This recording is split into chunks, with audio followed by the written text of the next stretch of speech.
Number 7. Shawn Kemp.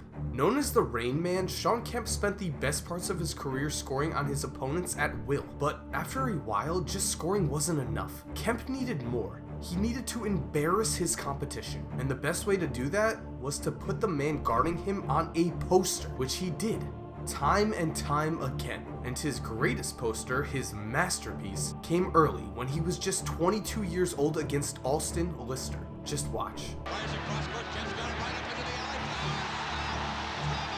The greatest part of this dunk is Kemp's reaction after, as he actually points at Lister to rub it in. And just look at Lister's face. This is the face of a man who just had his soul taken out of him by a single dunk. Number 6. Tom Chambers. Tom Chambers was a 4-time All-Star, an All-Star Game MVP, and perhaps most importantly, a man who once proved that humans could fly. To prove this, let's go to the fourth quarter of a 1989 regular season game between the Suns and the Knicks. As Tom Chambers catches a pass, he finds Mark Jackson blocking his way to the basket. Most humans would try to go around Jackson, but again, Tom Chambers could fly.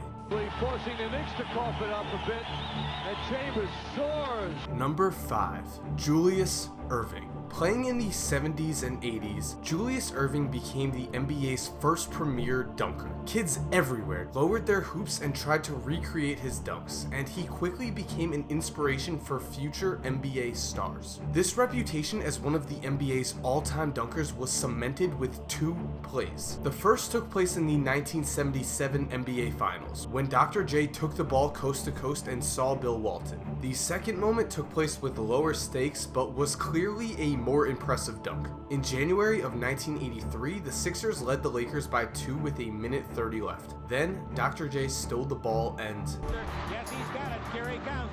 Way rock the baby to sleep and slam dunk. And the doctor made a sensational play. This dunk over Michael Cooper would later be known as the Rock the Baby dunk, Dr. J's signature moment in a Hall of Fame career. Number 4. Michael Jordan. Patrick Ewing was an All-American, an All-Star, and is in the Hall of Fame. By all accounts, he is one of the NBA's great players. He also proved to be one of the NBA's great practice dummies for poster dunks. With that said, Michael Jordan spent a lot of his career putting players onto posters, so the two were a perfect match. Which brings us to the 1991 playoffs, where Jordan's Bulls found themselves matched up against Ewing's Knicks. Down 4 late in the first half, Jordan took on seemingly the entire Knicks roster and then... On the drive, in for the left, gets chased into the corner, comes right back. Through the foul! Wow! After the dunk, Jordan would tell Patrick, "Georgetown guys don't block shots. All they do is take charges." Number 3. Scottie Pippen. Like I said, Patrick Ewing spent a lot of time on posters, so it's no surprise to find him on this list again, this time at the hands of Scottie Pippen. Playing in his first NBA playoffs without Jordan, Pippen was a man on a mission to prove himself to the league, and in Game 6 of the 1994 Eastern Conference Finals against the Knicks, he got his chance. With the Bulls in pursuit of a Game 7, Pippen put an exclamation point on a late Bulls lead with this play.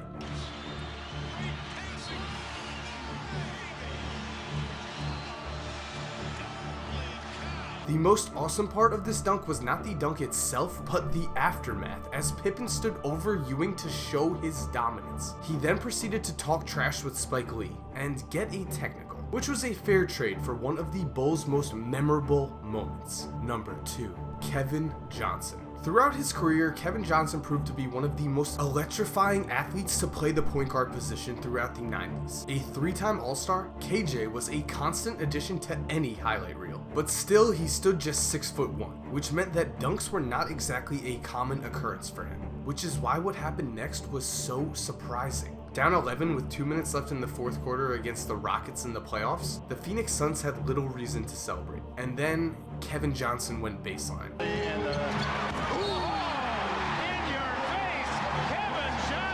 Yes, the 6'1" KJ threw down over the 6'11" Hakeem, a dunk that marked a victory for small players everywhere. And number 1, Vince Carter. It is said that every man has a purpose in life, a reason that he was created to walk the earth. If that's true, then Vince Carter's purpose in life was to dunk on people's faces, or more specifically, NBA stars' faces. He dunked on Tim Duncan, he dunked on Alonzo Mourning, and he even dunked on Dikembe Mutombo. But his best dunk came not at the expense of an NBA star or even an NBA player, because against France in the 2000 Olympic Games, Vince Carter unleashed the greatest dunk in the history of basketball. With around 16 minutes left, the United States led by 15 points and were well on their way towards another win. But this game would not be remembered as just another United States win, because after a Gary Payton miss, France attempted to pass the ball up court when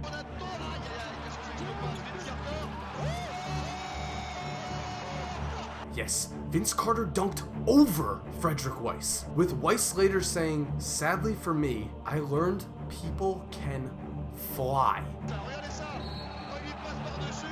And thank you guys for watching, and to my loyal subscribers, I love you guys. Your support motivates me to make videos. You're amazing. And if you haven't subscribed already and you're an NBA fan, I think you'll love this channel. I make tons of NBA content. I do videos like this, what if scenarios, a whole bunch going on here. Check out the channel, and as always, guys, have an awesome day, and cue the music.